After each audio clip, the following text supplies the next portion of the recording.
So hello friends, welcome back to my YouTube channel CNC Guru Mahendra Verma. और मैं महेंद्र वर्मा आज फिर आपके लिए एक बहुत ही बेहतरीन वीडियो लेके आया हूं। तो जल्दी से चैनल को सब्सक्राइब करें, बेल आइकन को प्रेस करें और मेरे सोशल मीडिया नेटवर्क को ज्वाइन करें, जिसका लिंक मैंने डिस्क्रिप्शन में दिया हुआ है।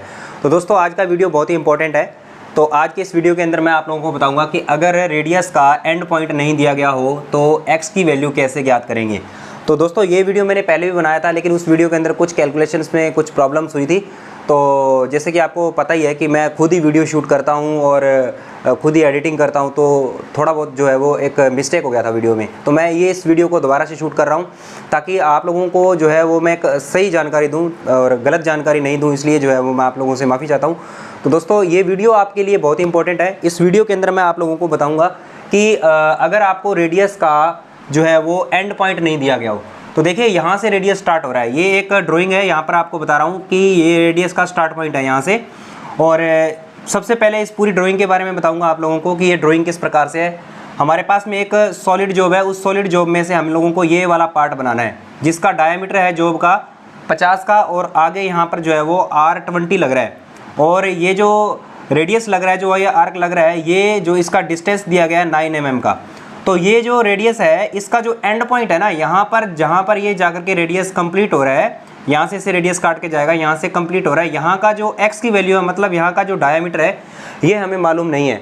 तो इसका डायमीटर जो है वो हम लोग कैसे निकालेंगे, तो इस वीडियो को आप लोगों ने लास्ट तक देखना है और वीडियो को आपने शेयर भी करना है अगर आपको वीडियो जो है वो पसंद आए तो वीडियो आपके लिए बहुत इंपॉर्टेंट है। तो सभी इसकी कैलकुलेशंस कैसे होगी, इसके अंदर सबसे पहले हम लोग जो है वो कोऑर्डिनेट बताएंगे आप लोगों को, कितने कोऑर्डिनेट में ये वाला जो हमारा वीडियो ये कंप्लीट होगा। तो इसके अंदर कोऑर्डिनेट नंबर 1, क्योंकि यहाँ से सेंटर से रेडियस शुरू होगा, कोऑर्डिनेट नंबर 1 रहेगा यहाँ पे, और कोऑर्डिनेट नंबर 2 और कोऑर्डिनेट नंबर 3।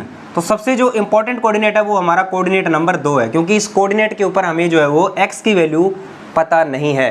तो ये एक्स की वैल्यू हम लोग किस प्रकार से जो है वो निकालेंगे, ये हमें देखना बहुत ही ज़रूरी है। तो दोस्तों, इसको समझने के लिए सबसे पहले हम लोग क्या करेंगे, यहाँ पर एक जो है वो क्या करता हूँ मैं, यहाँ पर एक टेबल बना लेता हूँ ताकि आप लोगों को मालूम चल जाए कि इसके अंदर कितने कोऑर्डिनेट बनेंगे। तो कोऑर्डिनेट जो है वो हम लोग यहाँ पर बनाएंगे, 3 कोऑर्डिनेट बनाएंगे, जिसके अंदर जैसा 3 कोऑर्डिनेट होगा, सीरियल नंबर और यहाँ पर एक्स की वैल्यू और जेड की वैल्यू। और इसके बाद में हम लोग इसका प्रोग्राम भी बनाएंगे, और प्रोग्राम बनाना ही बहुत आसान है इसका। तो सबसे पहला जो कोऑर्डिनेट है वो हमारा कोऑर्डिनेट नंबर 1। तो 1 नंबर कोऑर्डिनेट, यहाँ पर 2 नंबर कोऑर्डिनेट की वैल्यू डालेंगे, यहाँ पर 3 नंबर कोऑर्डिनेट की वैल्यू डालेंगे। तो 1 नंबर जो कोऑर्डिनेट है, यहाँ पर देखिए ये 1 नंबर कोऑर्डिनेट है, यहाँ से हमारा जो है वो टूल स्टार्ट होगा मटेरियल को काटना, फिनिश कट यहाँ से ऐसे लेगा। तो फिनिश कट के हमें जो है वो वैल्यू निकालनी है। तो सबसे पहला कोऑर्डिनेट है हमारा एक्स की वैल्यू यहाँ पे 0.0 रहेगी। एक्स की वैल्यू क्या रहेगी, 0.0, और जेड की वैल्यू भी क्या रहेगी, यहाँ पे 0.0 रहेगी। एक्स की वैल्यू 0, जेड की वैल्यू 0। जब हमारा टूल यहाँ से ऐसे इस प्रकार से काट के जाएगा यहाँ तक, तो हमें एक्स की वैल्यू जो है वो फाइंड नहीं है। तो एक्स की वैल्यू निकालेंगे, तो इसके लिए हम लोगों को जो है वो डायग्राम को क्या करना पड़ेगा, हम लोगों को यहाँ पे डायग्राम को इस प्रकार से बनाते हैं। तो यहाँ पर जो आगे का पार्ट है, तो इसका जो देखिए यहाँ पर ये जो पार्ट है आगे का, ये वाला, इसके अंदर क्या है कि ये पूरा सर्कल नहीं है, ये सर्कल का कुछ पॉइंट यूज़ किया है। मतलब यहाँ से लेकर के यहाँ तक जो है कितना है, ये 9 mm है, ठीक है।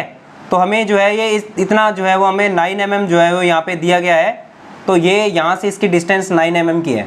तो अब हमें क्या करना है, इसके अंदर हम लोगों को यहाँ इस सेंटर से लेकर के यहाँ से यहाँ तक की वैल्यू को फाइंड करेंगे, तो दोनों साइड की वैल्यू हम लोगों को प्राप्त हो जाएगी।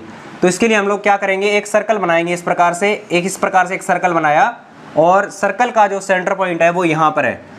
और अब हमें जो ये जो आर्क लगाना है, ये आर्क इतना हमें दिया गया है। मतलब कितना दिया गया है, यहाँ से यहाँ तक का जो डिस्टेंस है, मतलब यहाँ से सेंटर से इधर को ऐसे लाइन लगाएंगे, तो ये डिस्टेंस दिया गया है 9 दिया गया है। और टोटल हमारा यहाँ से लेकर के यहाँ तक जो है वो कितना है, हमारा आर जो है वो 20 का दिया गया है। तो आर हमारा कितना हो जाएगा, 20 का हो जाएगा।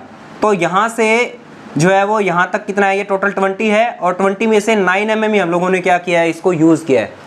तो बचेगा ऊपर कितना, ये बचेगा हमारा 11 बचेगा। और अब हमें क्या करना है, हमें इस वाले पॉइंट से इस वाले पॉइंट तक की वैल्यू को निकालना है। जब इस वाले पॉइंट से इस वाले पॉइंट की वैल्यू निकालेंगे, तो यहाँ से यहाँ की वैल्यू भी निकल आएगी।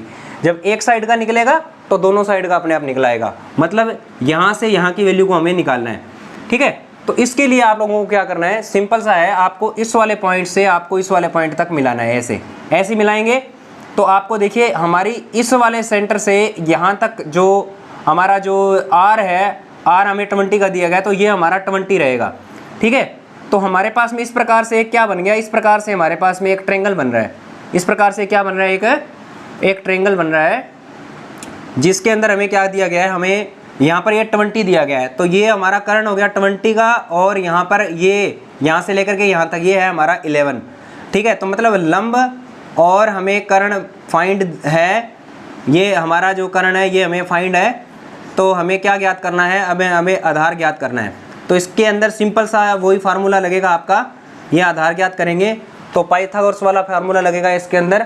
तो फार्मूला हमारा जो है आधार बराबर वही रहेगा, हमारा आधार बराबर कर्ण का स्क्वायर रहेगा और माइनस में लंब का स्क्वायर रहेगा।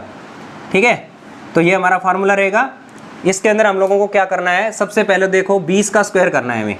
20 का स्क्वायर करेंगे, फिर माइनस में करेंगे 11 का स्क्वायर, 11 का स्क्वायर करेंगे, और 20 का स्क्वायर कितना हो गया, 400 हुआ, और 11 का स्क्वायर हुआ 121। ठीक है, इसको इसके अंदर से माइनस करेंगे, तो इसके अंदर इसको माइनस करने पर हमें जो वैल्यू प्राप्त हो रही है 400 में से हमें 121 को माइनस करना है, तो 279 वैल्यू आ रही है हमारी। तो हमारा जो है वो 279 वैल्यू आ रही है। इसका अंडर रूट निकालेंगे तो हमारा अंडर रूट कितना निकलेगा, हमारा अंडर रूट, तो 279 का जब हम लोग अंडर रूट करेंगे तो हमारी वैल्यू निकल के आएगी 16.70। तो हमारा एक साइड का वैल्यू आया है निकल के 16.70, मतलब जो है यहाँ से यहाँ तक का 16.70 हमारी वैल्यू जो है वो निकल के आई है। तो एक साइड का आया है हमारा, यहाँ पर लिख देता हूँ मैं 16.70, तो इधर वाली साइड का भी कितना आएगा, 16.70 वैल्यू आएगी। ठीक है, तो अब जब हम इसको जोड़ेंगे, टोटल करेंगे इसका, तो 16.70 तो हमारा वैल्यू आएगा 33.4। तो मतलब हो गया कि हमारा ये वाला जो डायामीटर होगा, ये हमारा x की वैल्यू यहाँ पे मिल जाएगी 33.4। तो 33.4 जो है ये हमारी वैल्यू जो है वो निकल के आ जाएगी।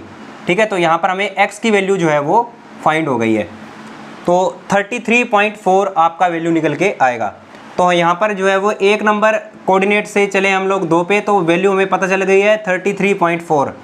तो 33.4 हमारी वैल्यु आएगी, और z माइनस में कितना हो जाएगा, हमारा 9 हो जाएगा, क्योंकि यहाँ से लेकर के यहाँ तक डिस्टेंस पहले ही दे रखा है इसका, तो z माइनस 9.0 हो जाएगा। ठीक है, और उसके बाद में हम लोग यहाँ से स्टार्ट होंगे और यहाँ पर पहुँचेंगे, तो हमारा जो डायामीटर हमें दिया गया कितने का, x की वैल्यू कितनी है 50.0, और z माइनस हमारा कितना रहेगा 9.0 ही रहेगा।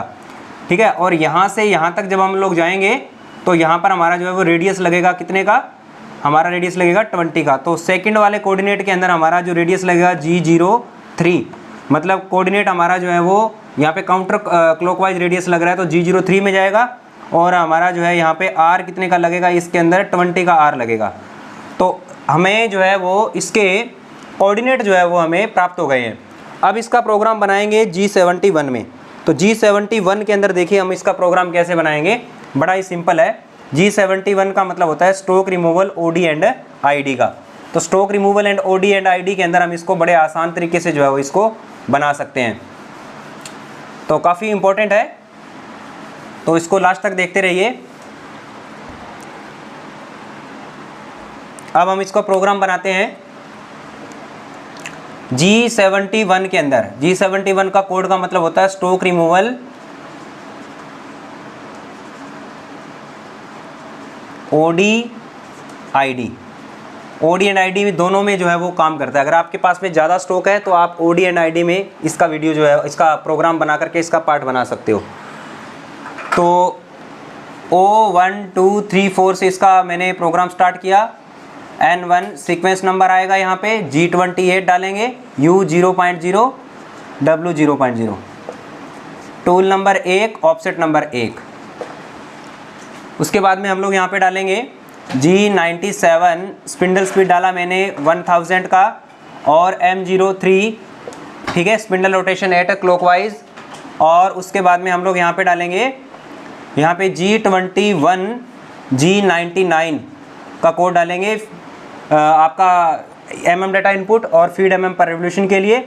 उसके बाद में हम लोग यहाँ पे डालेंगे G0X की वैल्यू, डायमीटर हमारा कितने का है 50 का, तो थोड़ा सा ऊपर लेके चलेंगे, 52.0 ले लिया मैंने यहाँ पे। और यहाँ पे मैंने Z को 5.0 लिया है और M08 के अंदर कूलेंट को ऑन किया। उसके बाद में G0 लगा रहा हूँ यहाँ पे और Z को 1 mm प्लस में रख रहा हूँ, ठीक है। तो इसके अंदर क्या होगा कि टूल आपका जो है वो ऑटोमेटिकली जो है वो क्या करेगा, हर कट लेने के बाद में जो है वो Z में 1 mm प्लस में होता रहेगा। यहाँ पे कोड लगाएंगे G71 का, G71, और यहाँ पर U की वैल्यू निकालेंगे। U का मतलब होता है डेप्थ ऑफ कट, हमें डेप्थ ऑफ कट कितना देना है ये हमें डालना है। तो U में हम लोग लगाएंगे यहाँ पे, जैसे मान लो 1-1 mm करके काटेंगे, तो 1 mm का अगर डेप्थ ऑफ कट लेंगे तो दोनों साइड से 2 mm कटेगा। मान लो मैंने यहाँ पे U 1.0 कर दिया, ठीक है, ये हो गया हमारा depth of cut in x axis. और R 1.0 किया मैंने, इसका मतलब है कि आपका टूल रिट्रैक्शन डाल दिया मैंने, टूल कट लेने के बाद में ऑटोमेटिकली 1 mm ऊपर की ओर उठ जाएगा। उसके बाद में कोड लगाएंगे दोबारा G71, P की वैल्यू, P का मतलब होता है program first coordinate in final profile, यहाँ पे 100 लेना है, आप चाहे 10, 20 कितना भी ले सकते हो, लेकिन एक वैल्यू आपको डालनी है। लेकिन याद ये रखना है कि Q के अंदर जो वैल्यू है वो इस वैल्यू से डबल डालनी है आपको। मैंने यहाँ पे 200 ले लेता हूँ, ठीक है, यहाँ पे 200 ले लिया। अब इसके बाद में मैंने यहाँ पे डालूंगा U दोबारा से डालूंगा। इस सेकंड लाइन में U का मतलब होता है आपका कि आप फिनिशिंग के लिए कितना मटेरियल छोड़ रहे हो एक्स एक्सिस पे, ठीक है, 0.1 मटेरियल छोड़ा, और W के अंदर मैंने 0.1 W मतलब फेस पे मटेरियल भी छोड़ दिया यहाँ पे। और उसके बाद में फीड लगाया मैंने 0.2 का फीड लगा दिया यहाँ पे, ठीक है। तो ये लाइन आपको याद रखना है। उसके बाद में अगली लाइन आएगी N100 लगाना है। जो P के अंदर वैल्यू है, ये पहला कोऑर्डिनेट डालने के लिए आपको क्या करना है, जितनी P के अंदर वैल्यू है उतनी यहाँ पे डालनी है। तो अब ये जो कोड आपको G01 में डालना है, G01 X की वैल्यू हमारी कितनी है, पहला कोऑर्डिनेट पे 0.0, तो यहाँ पे डालना है 0.0, और Z की वैल्यू भी डालनी है 0.0 डालना है आपको, ठीक है, Z की वैल्यू 0.0 डाल दिया।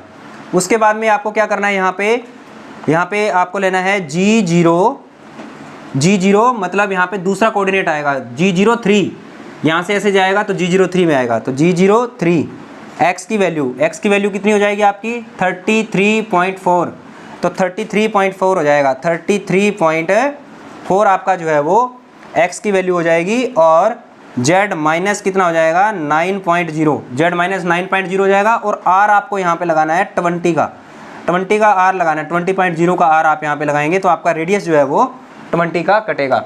उसके बाद में आपको जो है वो 2 नंबर कोऑर्डिनेट से 3 नंबर पे जाना है, तो X की वैल्यू आपने 50 करना है। और यहाँ पे Q लास्ट कोऑर्डिनेट है तो Q की वैल्यू आएगी यहाँ पे, Q 200 लगेगा आपका, और यहाँ पे लगाना है G01, और X की वैल्यू हो जाएगी 50.0, और Z माइनस आपका कितना रहेगा 9.0 ही रहेगा। तो ये आपके जो कोऑर्डिनेट थे ये यहाँ पे आपने डाले हैं कोऑर्डिनेट। और उसके बाद में आपको क्या करना है, यहाँ पर आपको डालना है फिनिश कोड डालना है। तो फिनिश कोड डालना है तो G70 का कोड आएगा, G70 P की वैल्यू, तो P की वैल्यू 100 डालनी है आपको यहाँ पे, और यहाँ पर डालना है Q की वैल्यू 200। इतना डालने के बाद में ये हमारा यहाँ पे जो है वो इसके कोऑर्डिनेट कंप्लीट हो गए, फिनिश कट भी लग गया। अब हम लोगों को क्या करना है, टूल को वापस उठाना है, G0X की वैल्यू 52 पे ले लेंगे, जितना शुरू में लिया था हमने 52 लेंगे, 52.0, और Z को 10.0 कर दिया, लास्ट में M09 लगाया, कूलेंट ऑफ G28 U 0.0 और W 0.0, और M05 में लेंगे और M30। प्रोग्राम यहाँ पे आपका जो है वो कंप्लीट हो गया। तो सिंपल है, इस प्रकार से अगर कोई आपको आता है तो बड़े सिंपल तरीके से निकाल सकते हो, ठीक है। और प्रोग्राम भी आपको जो है वो G71 में मैंने स्टॉक रिमूवल एंड ODID में बना दिया है। तो वीडियो अगर आपको पसंद आया तो वीडियो को आपने लाइक करना है और शेयर करना है। तो दोस्तों बहुत बहुत धन्यवाद, नमस्कार।